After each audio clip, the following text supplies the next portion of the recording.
أعوذ بالله من الشيطان الرجيم بسم الله الرحمن الرحيم إن الحمد لله وحده والصلاة والسلام على رسول الله من لا نبي بعده وعلى آله وصحبه أجمعين أعوذ بالله من الشيطان الرجيم بسم الله الرحمن الرحيم ويل للمطففين الذين إذا اكتالوا على الناس يستوفون وإذا كالوا أو وزنوهم يخسرون وقال رسول الله صلى الله عليه وسلم قضاء لا ضرر ولا ضرار أو كما قال عليه الصلاة والسلام IBWF Kushtia শাখা কর্তৃক আয়োজিত আজকের এই দ্বিবার্ষিক সম্মেলনের সম্মানীয় শ্রদ্ধেয় সভাপতি বিশিষ্ট ব্যবসায়ী আমাদের শ্রদ্ধেয় ভাই আলী আজম, সুপ্রিয় সঞ্চালক IBWF এর বর্তমান জেলা সেক্রেটারি শামসুজ্জামান জুয়েল, আজকের অনুষ্ঠানের মধ্যমণি, সম্মানিত প্রধান অতিথি IBWF এর কেন্দ্রীয় সভাপতি শ্রদ্ধেয় ভাই শহীদুল ইসলাম, উপস্থিত আছেন সম্মানিত বিশেষ অতিথি কুষ্টিয়া যশোর অঞ্চলের IBWF এর প্রধান জনাব আব্দুল মতিন, অন্যান্য নেতৃবৃন্দ, কুষ্টিয়ার বিশিষ্ট ব্যবসায়ীবৃন্দ, আসসালামু আলাইকুম ওয়া রাহমাতুল্লাহি ওয়া বারাকাতুহু। ওয়া আলাইকুম আসসালাম। সম্মানিত সুধী মণ্ডলী, আপনারা দারসুল কোরআন থেকে শুরু করে এ পর্যন্ত অনেক কথা শুনেছেন। কোরআন কারীমের একটি সূরার একটি অংশ আমি তেলাওয়াত করেছি। আল্লাহ বলছেন ওয়াইলুল লিল মুতাফফিফিন, তাদের জন্য ওয়াইল মুতাফফিফিন আল্লাযীনা ইযা ইক্তালু আলান নাস ইয়াস্তাওফুন, তারা লেনদেন করার সময়, দেওয়ার সময় কম দেয়, নেওয়ার সময় বেশি নেয়, সহজে আর কি, এতটুকু তাদের জন্য ধ্বংস। আল্লাহ তাআলা লেনদেনে কম বেশি করার নিষেধ করেছেন, ওজনে কম বেশি। ওয়াজিনু বিল কিসতাসিল মুস্তাকিম, ওজন করো ঠিক ঠিক ভাবে, পরিমাপ ঠিক রেখে। ওয়ালা তুকসিরুল মিজান, মিজানে অর্থাৎ ওজনে কম বেশি করো না। এটি ব্যবসায়ের একটি নীতিমালা, কোরআনের বর্ণিত, ঘোষিত। এটি শুধু ওজনে কম বেশির অর্থ বললেও এর অর্থ অনেক ব্যাপক, আমরা নিজেরা কিছুটা বুঝে নিতে পারি। অন্য একটি হাদিসে আল্লাহ রাসূল বললেন, ব্যবসায় যে তুমি নিজেও ক্ষতিগ্রস্ত হবে না, অন্য কেউ ক্ষতি করবে না। তোমার দ্বারা কেউ ক্ষতিগ্রস্ত হোক, এটাও যেমন ইসলামের প্রত্যাশা নয়। তুমি ব্যবসা করতে যে নিজে নিজে ক্ষতিগ্রস্ত হবে, এটাও প্রত্যাশিত নয়। তার মানে ক্ষতি করাও যাবে না, নিজেও ক্ষতিগ্রস্ত হয়। এগুলো সব নীতিমালা। সম্মানিত ভাইরা, ইসলামের এই সকল নীতিমালা মেনে ব্যবসা করা যায়, এটি আজকে অবিশ্বাস্য, অবাস্তব, অনেক কষ্টের মনে হলেও এই সকল নীতিমালা মেনেই রাসূল সাল্লাল্লাহু আলাইহি সাল্লাম এবং তার সাহাবা ব্যবসা করে পৃথিবীর মানুষের চোখ আঙুল দিয়ে দেখিয়েছেন সম্ভব। আজকে কেন অসম্ভব? আজকেও সম্ভব, তবে অনেক কষ্টের। এ ব্যাপারে আমি একমত। কারণ কি?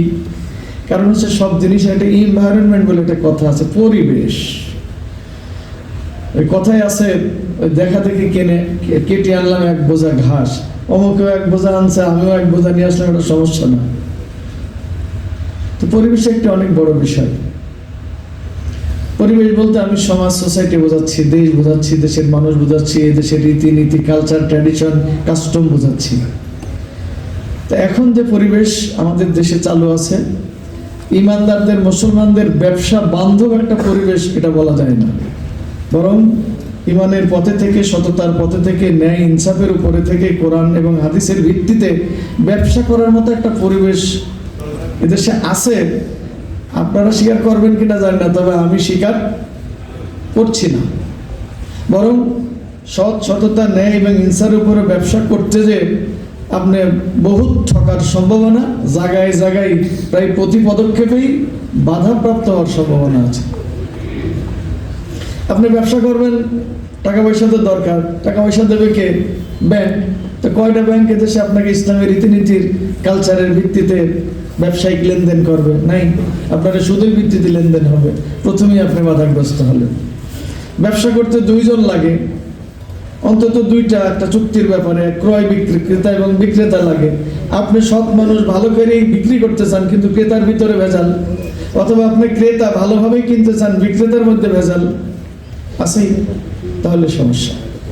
তার মানে এরকম অনেক সমস্যা। ইচ্ছে করলেই আমি সৎ এবং ন্যায় পথে থেকে ব্যবসা করতে পারছি না, এটি আমার দৃঢ় বক্তব্য। আমি ব্যবসায়ী নই, তবে আমি বুঝি করণীয় কি।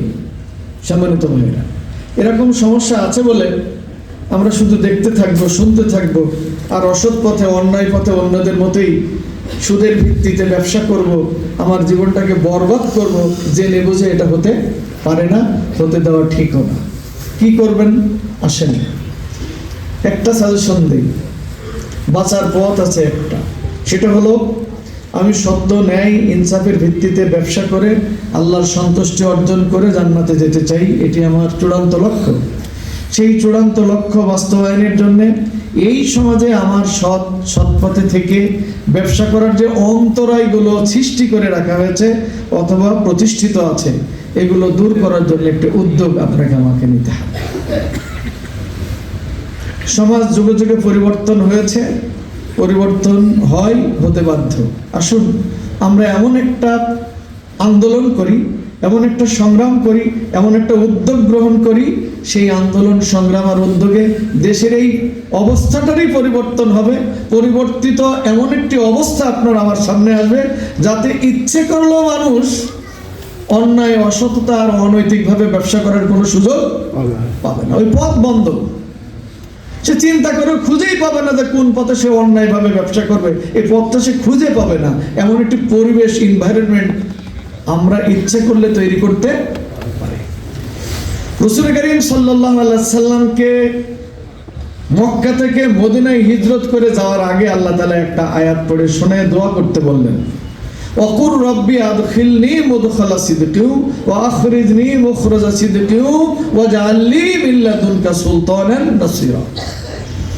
আল্লাহ বললেন, হে রাসূল, দোয়া শেখো আর আমার কাছে দোয়া করো। কি? আমাকে যেখান থেকে বের করবেন সত্য এবং ন্যায় নিয়ে যেন আমি বের হই, যেখানে আমাকে প্রবেশ করাবেন সত্য আর ন্যায় নিয়েই যেন আমি সেখানে যেতে পারি, আর তোমার পক্ষ থেকে আমার একটা সাহায্যকারী রাষ্ট্র শক্তি দাও। কারণ তুমি আমাকে যে দায়িত্ব দিয়েছো এটাই পালনের জন্য একটি সাহায্যকারী রাষ্ট্রশক্তি না হলে পালন করা সম্ভব না। এটা আল্লাহও জানেন, রাসূল সাল্লাল্লাহু আলাইহি সাল্লামকে শেখালেন। আল্লাহ রাসূল দোয়া করলেন, মদিনায় যেয়ে তাকে রাষ্ট্রপতি বানিয়ে একটি নতুন রাষ্ট্র প্রতিষ্ঠা হলো, তার নাম মদিনা রাষ্ট্র। ওই মদিনা রাষ্ট্রে রাসূল যাওয়ার আগে একটা ব্যবসায়ী নীতিমালা ছিল, সেটা ছিল অসততার উপরে ভিত্তি করে, অন্যায়ের উপরে ভিত্তি করে, সুদের উপরে ভিত্তি করে ইসলামী রাষ্ট্র রাসূলের নেতৃত্বে কায়েম হলো। অবস্থার পরিবর্তন হলো, ব্যবসায়ের নীতিমালার পরিবর্তন হলো। সকল ব্যবসায়ীরা ইসলামের নীতিমালার ভিত্তিতে ব্যবসা করে কোটি কোটি টাকার মালিক হলো, কোনো সমস্যা হয়নি। বাংলাদেশের অবস্থার পরিবর্তন এদেশের মানুষ করতে পারে, আমরা এই কয়েকদিন আগে দেখলাম। আসেন আরেকটা পরিবর্তন আমরা আনি, যেই পরিবর্তন হবে সমাজের চিত্রের পরিবর্তন। সকল অসততা, অনৈতিকতা দূর করে এটি ন্যায় এবং ইনসাফ ভিত্তিক সমাজ যদি আমরা কায়েম করতে পারি, আমি বলতে পারি যে আমার সকল ব্যবসায়ী সমাজ ন্যায় এবং ইনসাফের ভিত্তিতে তারা ব্যবসা করবে, কোনো সমস্যা। আমি সবাইকে সে সমাজ পরিবর্তনের, সমাজ বিপ্লবের আহ্বান রেখেই ব্যবসার সাথে সাথে সমাজ পরিবর্তন এবং সমাজ বিপ্লবের আহ্বান রাখছি। আল্লাহ রাব্বুল আলামিন আমাকে সহ আপনাদের সবাইকে সেই বিপ্লবে অংশীদার হওয়ার তৌফিক দান করুন। আমিন। আসসালামু আলাইকুম ওয়া রাহমাতুল্লাহি ওয়া বারাকাতুহু। শুকরিয়া সম্মানিত প্রধান উপদেষ্টাকে আন্তরিকভাবে